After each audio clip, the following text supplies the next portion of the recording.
গত ঈদে যেমন জঙ্গলি মুভিটা আস্তে আস্তে সকলের মন জয় করে নিয়েছিল, ঠিক তেমনি এই ঈদে মুক্তিপ্রাপ্ত ইনসাফ মুভিটাও দর্শকদের মনে দারুণ সাড়া ফেলেছে। নির্মাতা সঞ্জয় সমাদ্দারের পরিচালনায় এই মুভিতে অভিনয় করেছেন শরীফুল রাজ, তাসনিয়া ফারিন, মোশাররফ করিম এবং গুরুত্বপূর্ণ একটা চরিত্রে ক্যামিও দিয়েছেন চঞ্চল চৌধুরী। সঞ্জয় সমাদ্দারের এই মুভিটা প্রথমের দিকে তেমন একটা সুবিধা করতে না পারলেও এখন কিন্তু ভালোই রেসপন্স পাচ্ছে স্টার সিনেপ্লেক্সগুলোতে।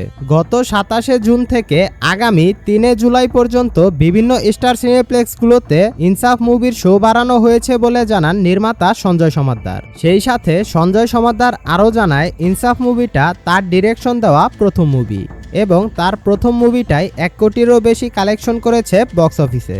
সত্যি বলতে এটা একজন নতুন ডিরেক্টরের জন্য একটা বড় পাওয়া।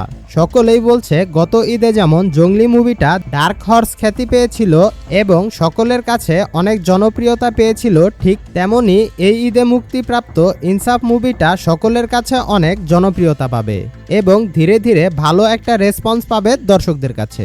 তো আপনি যদি ইনসাফ মুভিটা দেখে থাকেন তাহলে অবশ্যই কমেন্ট করে জানাবেন মুভিটা আপনার কাছে কেমন লেগেছে।